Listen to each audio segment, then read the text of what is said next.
Notifications Center is the main hub for alerts about your announcements, diagnostic trouble codes, equipment management, file management, geofence and curfew, machine maintenance, org management, pest management, reports, and scouting.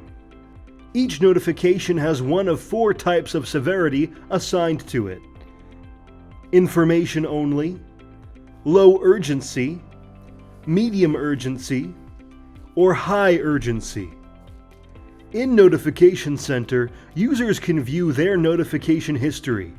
When selecting the date range, by default, it will be set to a rolling 7 days. Users can choose the time frame using the presets today, yesterday, rolling 7 or 30 days, rolling 12 months, or lifetime. If users are looking for a specific time frame, they may also select a custom date range.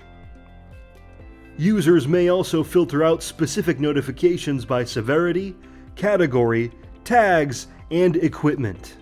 They may also filter out notifications that have been ignored. When a notification appears in Notification Center, the date and time, severity, name, and source will be displayed.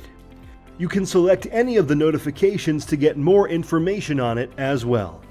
If a user wants to export a list of specific notifications, they may do so by selecting the Export option in the top right corner of Notification Center. The export will provide a breakdown of the notifications in Excel format. If a user wishes to set up a report to be emailed to themselves or other staff members in an organization, they can do so in the Email Preferences tab. A user will need to select Add up in the top right corner, enter a name,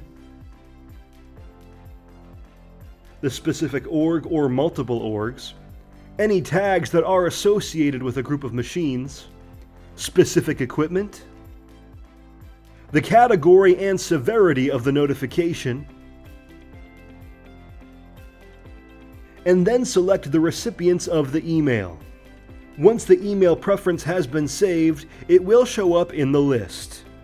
Users may edit the email preference at any time by going to the specific preference and clicking on it. If a user wishes to delete an existing email preference, a trash can icon will be available in the side window after selecting the specific preference.